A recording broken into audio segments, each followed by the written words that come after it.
En matière de location, aujourd'hui, un propriétaire bailleur qui veut donc proposer son bien à la location doit répondre à 3 diagnostics obligatoires.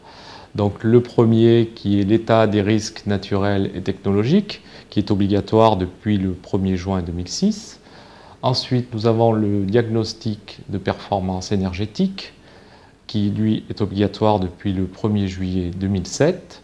Et troisièmement, donc, nous avons le constat du risque d'exposition au plomb, donc lui-même obligatoire depuis peu, c'est-à-dire le 12 août 2008.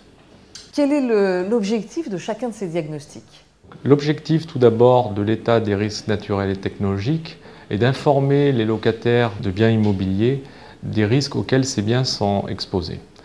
Donc tout d'abord les risques naturels, à savoir donc, les crues, les inondations, la sismicité, les risques d'avalanche, mais également les risques technologiques, donc à savoir les effets toxiques et les effets thermiques. Le diagnostic de performance énergétique consiste à donner une information au locataire sur la consommation de son chauffage et de sa production d'eau chaude. Donc ce diagnostic va se concrétiser sur le document qui sera remis au locataire par une étiquette identique à celle qui figure sur les appareils électroménagers ou sur les voitures, donc qui donne une classification allant de la lettre A jusqu'à la lettre G, donc à la lettre A pour les logements les plus économes et la lettre G pour les logements les plus énergivores. Ensuite, l'objectif du constat de risque d'exposition au plomb donc, est tout simplement de donner une information au locataire sur l'existence ou non de plomb dans l'appartement qu'il va louer. La recherche de plomb, vous entendez par là la recherche de plomb dans les tuyauteries? Non, c'est vrai que souvent le public pense que la recherche de plomb concerne les tuyauteries. Le plomb, on le trouve principalement dans les peintures.